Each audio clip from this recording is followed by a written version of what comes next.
Juan Calvino. La obra en Ginebra.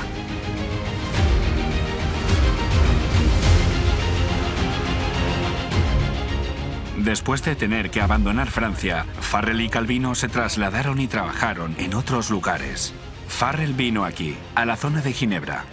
Tuvo éxito trabajando en los pueblos y aldeas próximas a Ginebra. En la ciudad, al principio lo rechazaron y tuvo que salir de ella.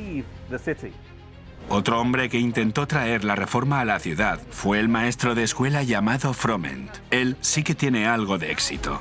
También Calvino se abre camino en Ginebra, aunque sin haberlo buscado. Una barricada del ejército bloqueaba el camino y le obligó a desviarse de su trayecto y a atravesar la ciudad. Había pensado pasar de largo, pero los creyentes le suplicaron que se quedara para apoyar la obra.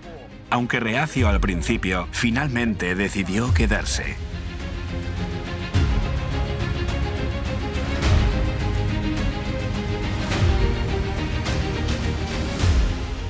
Trabajó aquí, en Ginebra, durante casi 30 años.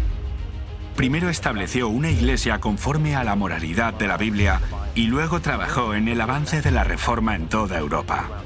Su vida como caudillo del pueblo no ha sido intachable. Sus doctrinas no se libraron de errores, pero fue decisivo en el avance de las verdades de máxima importancia y preservó los principios del protestantismo en contraste con los errores de Roma.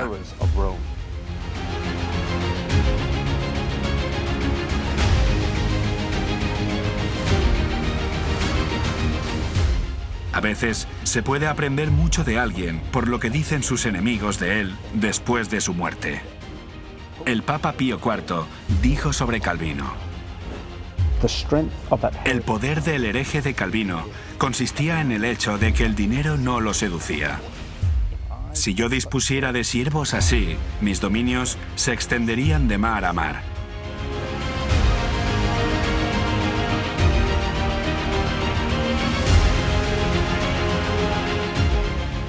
Calvino tenía un temperamento de líder. Nunca malgastó su tiempo, predicaba 5 sermones a la semana. Escribió un comentario bíblico de casi todos los libros de la Biblia. También realizó un sinfín de artículos teológicos, abarcando un gran abanico de temáticas. No era un vago. Incluso en su lecho de muerte, sus amigos lo tenían que refrenar de sus labores. Les decía: ¿queréis que en la venida del Señor me encuentre ocioso? Vivió una vida modesta. No tenía un salario cuantioso, pero debido a una máxima austeridad, fue capaz de reunir el dinero de 3 años de trabajo que dejó a sus herederos al morir.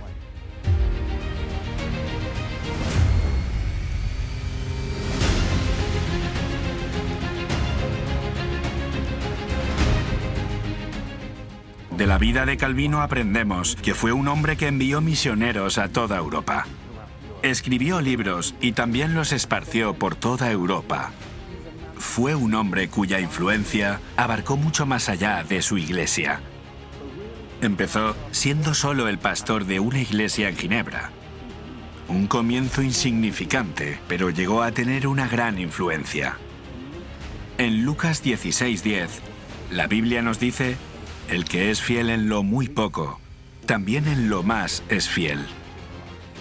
Seamos fieles allí donde Dios nos ha colocado.